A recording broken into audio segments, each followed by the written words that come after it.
Hello സുഹൃത്ത്, നമസ്കാരം. ഇന്ന് ജൂലൈ 10, ഏറ്റവും ലേറ്റസ്റ്റ് ആയിട്ടുള്ള കറണ്ട് അഫേഴ്സുമായി ജേഡിസ് കറണ്ട് അഫേഴ്സ്. ഇന്നത്തെ ചില കറണ്ട് അഫേഴ്സിലെ ഹെഡിങ്സ് ആണ്: കാസർഗോഡ് ജില്ലയ്ക്ക് ഫിഷറീസ് വകുപ്പിന്റെ എക്സലൻസ് അവാർഡ് ലഭിച്ചു. ചിന്താ രവീന്ദ്രൻ അവാർഡ് മറാത്തി റൈറ്റർ ശരൺകുമാർ ലിംബാലയ്ക്ക്. ഇന്ത്യയുടെ ആദ്യത്തെ തദ്ദേശീയ ആഴക്കടൽ രക്ഷാകപ്പൽ നാവികസേനയ്ക്ക് കൈമാറി. ഇന്ത്യൻ പ്രൈം മിനിസ്റ്റർ നരേന്ദ്രമോദിക്ക് നമീബിയയുടെ ഏറ്റവും ഹയസ്റ്റ് ആയിട്ടുള്ള സിവിലിയൻ അവാർഡ്. ഇതേപോലെ ഏറ്റവും ലേറ്റസ്റ്റ് ആയിട്ടുള്ള കറണ്ട് അഫേഴ്സ് ആണ് ഇന്നത്തെ കറണ്ട് അഫേഴ്സ്. നമുക്ക് ഈ കറണ്ട് അഫേഴ്സിന്റെ ഡീറ്റെയിൽസിലേക്ക് പോകാം. ഒരു ന്യൂസ് ഹെഡിംഗ് ആണ്: Kasaragod wins Kerala fisheries department excellence award. കാസർഗോഡിന് കേരള ഫിഷറീസ് വകുപ്പിന്റെ എക്സലൻസ് അവാർഡ് ലഭിച്ചു. നമുക്ക് ഈ കറണ്ട് അഫേഴ്സിന്റെ ഡീറ്റെയിൽസിലേക്ക് പോകാം. 2025 ഫിഷറീസ് ഡിപ്പാർട്ട്മെന്റ് എക്സലൻസ് അവാർഡ് നേടിയ കേരളത്തിലെ ജില്ല ഏതാണ്? കാസർഗോഡ് ജില്ല. 2025 ഫിഷറീസ് ഡിപ്പാർട്ട്മെന്റ് എക്സലൻസ് അവാർഡ് പ്രഖ്യാപിച്ചിട്ടുള്ളത് ഇതിൽ കാസർഗോഡ് ജില്ലയ്ക്കാണ് ഒന്നാം സ്ഥാനം ലഭിച്ചിട്ടുള്ളത്. 2025 fisheries department excellence award Kasaragod ജില്ലയ്ക്ക് നൽകിയത് ആരാണ്? Kerala fisheries department. Kerala fisheries department നൽകുന്ന അവാർഡ് ആണ്. ഇതനുസരിച്ച് ഏറ്റവും ബെസ്റ്റ് ആയിട്ടുള്ള ഡിസ്ട്രിക്ട് ലഭിച്ചിട്ടുള്ളത് കാസർഗോഡ് ഡിസ്ട്രിക്റ്റിനാണ്.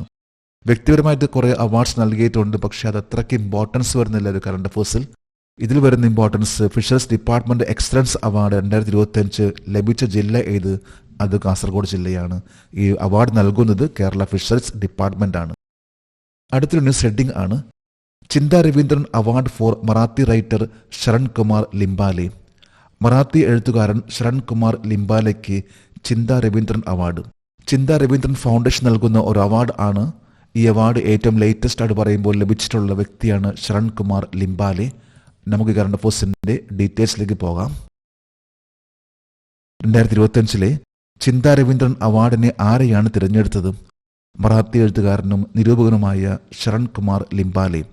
മറാത്തി റൈറ്റർ ആയിട്ടുള്ള നിരൂപകനായിട്ടുള്ള വ്യക്തിയാണ് ശരൺകുമാർ ലിംബാലെ. അദ്ദേഹത്തിനാണ് ചിന്താ രവീന്ദ്രൻ അവാർഡ് ലഭിച്ചിട്ടുള്ളത്. കെ രവീന്ദ്രൻ എന്നറിയപ്പെടുന്ന വ്യക്തി. അദ്ദേഹം 1945 ജനിക്കുകയും 2011 അദ്ദേഹം അന്തരിച്ചു. അദ്ദേഹത്തിന്റെ പെൻ നെയിം ആണ് ചിന്താ രവി. കമ്മ്യൂണിസ്റ്റ് പാർട്ടി ഓഫ് ഇന്ത്യയുടെ ഒരു വീക്ക്ലി ആയിട്ടുള്ള ചിന്ത എന്ന വാരികയ്ക്ക് വേണ്ടി പ്രവർത്തിച്ച വ്യക്തിയാണ് കെ രവീന്ദ്രൻ. പിന്നീട് അദ്ദേഹത്തിന് ചിന്താ രവി എന്ന പേരിലാണ് അറിയപ്പെടാൻ തുടങ്ങിയിട്ടുള്ളത്. 1988 ഒരേ തൂൽ പക്ഷികൾ എന്ന ബെസ്റ്റ് ഫിലിം അവാർഡ് നേടിയിട്ടുള്ള വ്യക്തിയാണ് ചിന്താ രവി. അടുത്തൊരു ന്യൂസ് ഹെഡിംഗ് ആണ്: India first indigenous deep see rescue ship joints the navy fleet. ഇന്ത്യയുടെ ആദ്യത്തെ തദ്ദേശീയ ആഴക്കടൽ രക്ഷാകപ്പൽ നാവികസേനയുടെ ഭാഗമാകുന്നു. നമുക്ക് കറണ്ട് അഫേഴ്സിന്റെ ഡീറ്റെയിൽസിലേക്ക് പോകാം.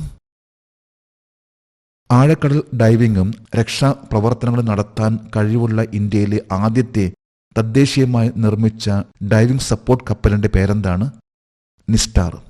മിക്കവാറും പത്രങ്ങൾ വന്നിട്ടുള്ള വാർത്തയാണ്. അതായത് നിസ്റ്റാർ എന്ന കപ്പൽ ഇത് പ്രധാനമായിട്ടും ഉപയോഗിക്കുന്നത് ആഴക്കടലിലെ ഡൈവിംഗും രക്ഷാ പ്രവർത്തനത്തിന് വേണ്ടി.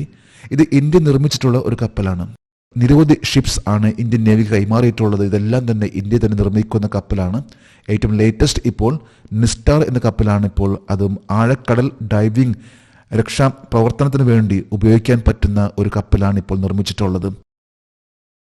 ഇന്ത്യയുടെ ആദ്യത്തെ തദ്ദേശീയമായി നിർമ്മിച്ച ഡൈവിംഗ് സപ്പോർട്ട് കപ്പലായ നിസ്റ്റാർ ഏത് തീയതിയിലാണ് ഇന്ത്യൻ നാവികസേനയ്ക്ക് കൈമാറിയത്? 2025 ജൂലൈ 9, അതായത് ഇന്നലെയായിരുന്നു ഇന്ത്യൻ നേവിക്ക് കൈമാറിയിട്ടുള്ളത്. ഇന്ത്യയിലെ ആദ്യമായിട്ട് നിർമ്മിച്ചിട്ടുള്ള കപ്പലാണ് അത്. ആഴക്കടലിലെ ഡൈവിങ്ങും രക്ഷാപ്രവർത്തനത്തിന് വേണ്ടി ഏർപ്പെടാൻ സാധിക്കുന്ന രീതിയിലുള്ള ഒരു കപ്പലാണ് നിർമ്മിച്ചിട്ടുള്ളത്. ഈ കപ്പലിന്റെ പേരാണ് നിസ്റ്റാർ. ജൂലൈ 9 ഇന്ത്യൻ നേവിക്ക് ഈ കപ്പൽ കൈമാറിയിട്ടുള്ളത്. ഇന്ത്യയുടെ ആദ്യത്തെ തദ്ദേശീയമായി നിർമ്മിച്ച ഡൈവിംഗ് സപ്പോർട്ട് കപ്പലായ നിസ്റ്റാർ ആരാണ് നിർമ്മിച്ചത്? Hindustan shipyard limited, Visakhapatnam. വിശാഖപട്ടണത്താണ് ഹിന്ദുസ്ഥാൻ ഷിപ്പ്യാർഡ് ലിമിറ്റഡ്. ഈ ഒരു ഷിപ്പിംഗ് കമ്പനിയാണ് ഇന്ത്യക്ക് വേണ്ടി ഇന്ത്യയുടെ ആദ്യത്തെ തദ്ദേശീയമായി നിർമ്മിച്ച നിസ്റ്റാർ എന്ന കപ്പൽ ഇന്ത്യൻ നേവിക്ക് ജൂലൈ 9 കൈമാറിയിട്ടുള്ളത്. നമുക്കിപ്പോൾ ഇന്ത്യയിൽ Cochin shipyard, Mazagon ship builders Mumbai, Goa shipyard limited, garden research ship builders Calcutta എന്നിങ്ങനെ നിരവധി കപ്പൽശാലകളാണ് ഇന്ത്യക്കുള്ളത്. ഡീപ് സബ്മർജൻസ് റെസ്ക്യൂ വെസലിനെ മദർഷിപ്പ് ആയും പ്രവർത്തിക്കാൻ കഴിയുന്ന തദ്ദേശീയമായി നിർമ്മിച്ച ആദ്യത്തെ ഡൈവിംഗ് സപ്പോർട്ട് കപ്പലിന്റെ പേര് നിസ്താർ. അതായത് ഡീപ്പ് സബ്മർജൻസ് റെസ്ക്യൂ വെസൽ. ഏറ്റവും താഴെ പോയിട്ട് കടലിൻ്റെ അടിത്തട്ടിൽ പോയിട്ട് രക്ഷാപ്രവർത്തനം നടത്താൻ സാധിക്കുന്ന രീതിയിലുള്ള ഡീപ്പ് സബ്മർജൻസ് റെസ്ക്യൂ വെസലിനെ സഹായിക്കാൻ സാധിക്കുന്ന രീതിയിലുള്ള, സപ്പോർട്ട് ചെയ്യാൻ സാധിക്കുന്ന രീതിയിലുള്ള ഒരു കപ്പലാണ് നിസ്റ്റാർ എന്ന കപ്പൽ. അതായത് ആഴക്കടലിൽ ഏത് ലെവലിലും ഒരു റെസ്ക്യൂ ഓപ്പറേഷനെ പറ്റുന്ന രീതിയിലുള്ള ഇന്ത്യയിൽ നിർമ്മിച്ചിട്ടുള്ള, അതും കൊച്ചിൻ ഷിപ്പ്യാർഡ് ലിമിറ്റഡിൽ നിർമ്മിച്ചിട്ടുള്ള ഒരു കപ്പലാണ് നിസ്റ്റാർ. അടുത്തൊരു ന്യൂസ് ഹെഡിംഗ് ആണ്, പ്രൈം മിനിസ്റ്റർ മോദി കൺഫേർഡ് വിത്ത് നമീബിയസ് ഹയസ്റ്റ് സിവിലിയൻ അവാർഡ്. പ്രധാനമന്ത്രി മോദിക്ക് നമീബിയയുടെ പരമോന്നത സിവിലിയൻ അവാർഡ് ലഭിച്ചു. ഇതും ഏറ്റവും ലേറ്റസ്റ്റ് ആയിട്ടുള്ള ഒരു കറണ്ട് അഫേഴ്സ് ആണ്. നമുക്ക് ഈ കറണ്ട് അഫേഴ്സിന്റെ ഡീറ്റെയിൽസിലേക്ക് പോകാം. നമീബിയയുടെ ഏറ്റവും ഉയർന്ന സിവിലിയൻ അവാർഡിന്റെ പേരെന്താണ്? Order of the most ancient വെൽവിറ്റ്ഷിയ Mirabilis. ഇന്ത്യയുടെ ഏറ്റവും ഹയസ്റ്റ് ആയിട്ടുള്ള സിവിലിയൻ അവാർഡ് ആണ് ഭാരത് രത്ന. അതുപോലെ തന്നെ നമീബിയയുടെ ഏറ്റവും ഹയസ്റ്റ് ആയിട്ടുള്ള സിവിലിയൻ അവാർഡ് ആണ് order of the most ancient വെൽവിറ്റ്ഷിയ mirabilis. Welwitschia mirabilis എന്നത് നമീബിയയിൽ കാണപ്പെടുന്ന ഒരു തരം ചെടിയാണ്. വളരെ പഴക്കം ചെന്നിട്ടുള്ള ഒരു പ്രത്യേക രീതിയിലുള്ള ചെടിയാണ് വെൽവിറ്റ്ഷിയ മിറാബിലിസ്. ആ ഒരു പേരാണ് ഇപ്പോൾ നൽകിയിട്ടുള്ളത്, order of the most ancient വെൽവിറ്റ്ഷിയ mirabilis. നമീബിയയുടെ ഏറ്റവും ഉയർന്ന സിവിലിയൻ അവാർഡായ order of the most ancient വെൽവിറ്റ്ഷിയ mirabilis ലഭിച്ച ആദ്യത്തെ ഇന്ത്യൻ നേതാവ് ആരാണ്? പ്രധാനമന്ത്രി നരേന്ദ്രമോദി. നമീബിയ എന്ന രാജ്യം ഇന്ത്യക്ക് നൽകിയിട്ടുള്ള ആദ്യത്തെ ഒരു സിവിലിയൻ അവാർഡ് ആണ് ഈ പ്രാവശ്യം ലഭിച്ചിട്ടുള്ളത്. Order of the most ancient വെൽവിറ്റ്ഷിയ mirabilis എന്ന അവാർഡ് നേടുന്ന ആദ്യത്തെ വ്യക്തി കൂടിയെ മാറിയിരിക്കുകയാണ് ഇന്ത്യൻ പ്രൈം മിനിസ്റ്റർ നരേന്ദ്രമോദി. ഈ കഴിഞ്ഞ ജൂലൈ 9 അതായത് ഇന്നലെയാണ് നമീബിയ വെച്ച് അദ്ദേഹത്തിന് ഈ അവാർഡ് ലഭിച്ചിട്ടുള്ളത്. 5 രാജ്യങ്ങൾ സന്ദർശിക്കുന്ന ഇന്ത്യൻ പ്രൈം മിനിസ്റ്ററിന്റെ ലാസ്റ്റ് കൺട്രിയാണ് അതായത് നമീബിയ. ആദ്യത്തേത് ഘാനയായിരുന്നു, പിന്നീട് ട്രിനിഡാഡ് ആൻഡ് ടൊബാഗോ, മൂന്നാമത്തേത് ബ്രസീൽ, പിന്നീട് അർജന്റീന, അത് കഴിഞ്ഞപ്പോൾ ഇപ്പോൾ നമീബിയ. 2025 ജൂലൈ 9 വരെ പ്രധാനമന്ത്രി മോദിക്ക് വിദേശ സർക്കാരുകൾ എത്ര അന്താരാഷ്ട്ര ബഹുമതികൾ നൽകിയിട്ടുണ്ട്? 27 അന്താരാഷ്ട്ര ബഹുമതി. ഒരു ഇന്ത്യൻ പ്രൈം മിനിസ്റ്ററിന് ലഭിക്കുന്ന ഏറ്റവും ഹയസ്റ്റ് ആയിട്ടുള്ള ഏറ്റവും നിരവധി അവാർഡ് ലഭിച്ചിട്ടുള്ള വ്യക്തിയാണ് ഇന്ത്യൻ പ്രൈം മിനിസ്റ്റർ നരേന്ദ്രമോദി. 27 അന്താരാഷ്ട്ര ബഹുമതിയാണ് ഇപ്പോൾ ഇന്ത്യൻ പ്രൈം മിനിസ്റ്റർ നരേന്ദ്രമോദിക്ക് ലഭിച്ചിട്ടുള്ളത്. അതായത് ഏറ്റവും ലേറ്റസ്റ്റ് ആയിട്ട് പറയുമ്പോൾ ജൂലൈ 9 നമീബിയയുടെ order of the most ancient welwitschia mirabilis എന്ന ആ ഒരു ഹയസ്റ്റ് സിവിലിയൻ അവാർഡ് ലഭിച്ചതോടെ 27ാമത്തെ അവാർഡാണ് അദ്ദേഹത്തിന് ലഭിച്ചിട്ടുള്ളത്. നമീബിയയുടെ ഏറ്റവും ഉയർന്ന സിവിലിയൻ അവാർഡായ order of the most ancient welwitschia mirabilis ഏത് വർഷത്തിലാണ് സ്ഥാപിതമായത്? 1995. 1995 ഈ ഒരു അവാർഡ് ഏർപ്പാടാക്കിയിട്ടുള്ളത്. നമീബിയ എന്ന രാജ്യം, ഇതിന്റെ ക്യാപിറ്റൽ ആണ് വിൻഹോക്ക്, കറൻസിയാണ് നമീബിയൻ ഡോളർ. ഈ ഒരു അവാർഡ് നൽകാൻ ആരംഭിച്ചിട്ടുള്ളത് 1995. ഇപ്പം 1990 മാർച്ച് 21 നമീബിയ സ്വതന്ത്രമായിട്ടുള്ള രാജ്യമായിട്ട് മാറിയിട്ടുള്ളത്. ഇന്നത്തെ കറണ്ട് അഫേഴ്സിലെ അടുത്തൊരു ഹെഡിംഗ് ആണ് 125th birth anniversary of Shyam Prasad Mukherjee observed. Shyam Prasad മുഖർജിയുടെ 125ാം ജന്മവാർഷികം ആചരിച്ചു.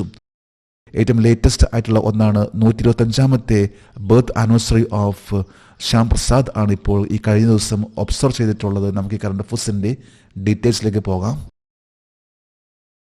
2025 ജൂലൈ 9 സ്റ്റാമ്പ് പുറത്തിറക്കി 125ാം ജന്മവാർഷികം ആഘോഷിച്ച നേതാവിന്റെ പേര് ശ്യാം പ്രസാദ് മുഖർജി. ഇദ്ദേഹം ഇന്ത്യയിലെ ഒരു പവർഫുൾ ആയിട്ടുള്ള ലീഡർ ആയിരുന്നു. ഇദ്ദേഹത്തിന്റെ പേരിലാണ് ഇപ്പോൾ 125ാമത്തെ ജന്മവാർഷികവുമായി ബന്ധപ്പെട്ട് ഒരു സ്റ്റാമ്പ് പുറത്തിറക്കിയിട്ടുള്ളത്. ഭാരത് കേസരി ഡോക്ടർ ശ്യാം പ്രസാദ് മുഖർജിയുടെ 125ാം ജന്മവാർഷികത്തിന്റെ 2 വർഷത്തെ അനുസ്മരണം 2025 ജൂലൈ 6 മുതൽ 2027 ജൂലൈ 6 വരെ ഏത് മന്ത്രാലയം സംഘടിപ്പിക്കുന്നു? സാംസ്കാരിക മന്ത്രാലയം. മിനിസ്ട്രി ഓഫ് കൾച്ചർ ആണ് ഡോക്ടർ ശ്യാം പ്രസാദ് മുഖർജിയുടെ പേരിൽ ഈ ഒരു സ്റ്റാമ്പ് പുറത്തിറക്കിയിട്ടുള്ളത്. അദ്ദേഹം ഇന്ത്യയിലെ ഒരു അഡ്വക്കേറ്റും എഡ്യൂക്കേഷനിസ്റ്റും പൊളിറ്റീഷ്യനും ആയിരുന്നു. കൂടാതെ അദ്ദേഹം യൂണിയൻ മിനിസ്റ്റർ കൂടിയായിരുന്നു. ഇന്ത്യൻ ഭരണഘടനയിൽ നിന്ന് ആർട്ടിക്കിൾ 370 റദ്ദാക്കിയത് ഏത് തീയതിയിലാണ്? 2019 ഓഗസ്റ്റ് 5. ജമ്മു കാശ്മീരിനെ ഒരു സെപ്പറേറ്റ് ആയിട്ടുള്ള ഒരു പദവി നൽകിയിരുന്ന ആർട്ടിക്കിൾ 370 റദ്ദാക്കിയത് 2019 ഓഗസ്റ്റ് 5. ഇതുമായി ബന്ധപ്പെട്ട് ആ ഒരു ആർട്ടിക്കിൾ റദ്ദാക്കണമെന്ന് വളരെയധികം ആവശ്യപ്പെട്ട് അതിനുവേണ്ടി പ്രവർത്തിച്ച വ്യക്തിയാണ് ശ്യാം പ്രസാദ് മുഖർജി. അതുകൊണ്ട് തന്നെയാണ് ഈ ഒരു ആർട്ടിക്കിളിനെ കുറിച്ച് ഇവിടെ എടുത്തു പറഞ്ഞിട്ടുള്ളത്. ജമ്മു കാശ്മീരിന് ഒരു പ്രത്യേക പദവി നൽകുന്ന ഒന്നായിരുന്നു ആർട്ടിക്കിൾ 370. ഇത് 1949 ആർട്ടിക്കിൾ 370 പ്രാബല്യത്തിൽ വന്നിട്ടുള്ളത്. ഇന്നത്തെ കറണ്ട് അഫയേഴ്സിലെ last heading 21st member to adopt the euro after European Union green light. European യൂണിയന്റെ അനുമതി ലഭിച്ചതിന് ശേഷം യൂറോ സ്വീകരിക്കുന്ന 21ാമത്തെ അംഗം. ഏത് രാജ്യമാണ് ഇപ്പോൾ യൂറോ സ്വീകരിക്കുന്ന 21ാമത്തെ രാജ്യം? നമുക്ക് കറണ്ട് അഫയേഴ്സിന്റെ ഡീറ്റെയിൽസിലേക്ക് പോകാം. 2026 ജനുവരി 1 യൂറോ സ്വീകരിക്കുന്ന 21ാമത് രാജ്യമായി ഏത് രാജ്യമാകും? ബൾഗേറിയ. ബൾഗേറിയൻ രാജ്യമാണ് ഇപ്പോൾ ലേറ്റസ്റ്റ് ആയിട്ട് പറയുമ്പോൾ യൂറോ സ്വീകരിക്കുന്ന ഒരു രാജ്യം. അതായത് വരാൻ പോകുന്ന 2026 ജനുവരി 1 മുതൽ ബൾഗേറിയ യൂറോ സ്വീകരിക്കുന്ന 21ാമത്തെ രാജ്യമായിട്ട് മാറുകയാണ്. ബൾഗേറിയയുടെ കറൻസി എന്താണ്? ലേവ്. ബൾഗേറിയ ഇപ്പോൾ ഉപയോഗിച്ചുകൊണ്ടിരിക്കുന്ന കറൻസി ആണ് ലേവ്. അതായത് ഇന്ത്യയുടെ 51.44 റുപ്പീസിന്റെ വാല്യൂ ഉള്ള കറൻസിയാണ് ലേവ് എന്ന കറൻസി. ബൾഗേറിയൻ രാജ്യം, ഈ രാജ്യത്തിന്റെ ക്യാപിറ്റൽ ആണ് സോഫിയ. ഒഫീഷ്യൽ ലാംഗ്വേജ് ആണ് ബൾഗേറിയൻ. 2002 ജനുവരി 1 യൂറോ പുറത്തിറക്കിയപ്പോൾ എത്ര രാജ്യങ്ങൾ യൂറോയെ അവരുടെ കറൻസിയായി സ്വീകരിച്ചു? 12 രാജ്യങ്ങൾ. 2002 ജനുവരി 1 യൂറോ അത് പുറത്തിറക്കിയിട്ടുള്ളത്. ഈ പുറത്തിറക്കിയ യൂറോ അന്ന് 12 രാജ്യങ്ങൾ ആണ് അന്നതിനെ അഡോപ്റ്റ് ചെയ്തിട്ടുള്ളത്, അതിന്റെ ഭാഗമാക്കിയിട്ടുള്ളത്. യൂറോയെ കറൻസിയായി സ്വീകരിച്ച 20ാമത്തെ രാജ്യം ഏതാണ്? 2023 ക്രൊയേഷ്യ. 2023 ക്രൊയേഷ്യയാണ് 20ാമത്തെ രാജ്യം. ഇന്നിപ്പോൾ 21ാമത്തെ രാജ്യമായിട്ട് മാറുകയാണ് ബൾഗേറിയ 2026 ജനുവരി 1. ബൾഗേറിയ യൂറോപ്യൻ യൂണിയനിൽ ചേർന്നത് എപ്പോഴാണ്? 2007 ജനുവരി 1. ജനുവരി 1, 2007 ബൾഗേറിയ യൂറോപ്യൻ യൂണിയന്റെ ഭാഗമായി. പിന്നീട് ഇപ്പോൾ ഏറ്റവും ലേറ്റസ്റ്റ് പറയുമ്പോൾ ബൾഗേറിയ വരാൻ പോകുന്ന വർഷം 2026 ജനുവരി 1 മുതൽ യൂറോ എന്ന കറൻസി ബൾഗേറിയയുടെ ഭാഗമാകാൻ പോവുകയാണ്. ലെവ് എന്ന കറൻസി സ്റ്റോപ്പ് ആക്കിക്കൊണ്ട് മറ്റൊരു മാറ്റത്തിലേക്കാണ് ബൾഗേറിയ നീങ്ങിക്കൊണ്ടിരിക്കുന്നത്. ബൾഗേറിയ രാജ്യത്തിന്റെ ക്യാപിറ്റൽ ആണ് സോഫിയ. നമ്മളിന്ന് ഏറ്റവും ലേറ്റസ്റ്റ് ആയിട്ടുള്ള കറണ്ട് അഫയേഴ്സ് ആണെന്ന് ഇവിടെ അപ്ഡേറ്റ് ചെയ്തിട്ടുള്ളത്. എന്നും കറണ്ട് അഫയേഴ്സിന് വേണ്ടി കുറച്ച് സമയം മാറ്റിവെക്കാൻ ശ്രമിക്കൂ. അത് നമുക്ക് എപ്പോഴും ഒരു മാറ്റങ്ങൾ കൊണ്ടുവരികയും ചെയ്യും. ലേഡീസ് കറണ്ട് അഫയേഴ്സിന്റെ ഇന്നത്തെ ഈ വീഡിയോ കണ്ടിട്ട് ഇഷ്ടപ്പെട്ടെങ്കിൽ ഈ ചാനൽ സബ്സ്ക്രൈബ് ചെയ്യാനും ഷെയർ ചെയ്യാനും മറക്കരുത്. നമുക്ക് നാളെ വീണ്ടും പുതിയ കറണ്ട് അഫയേഴ്സുമായിട്ട് കാണാം. Thank you very much.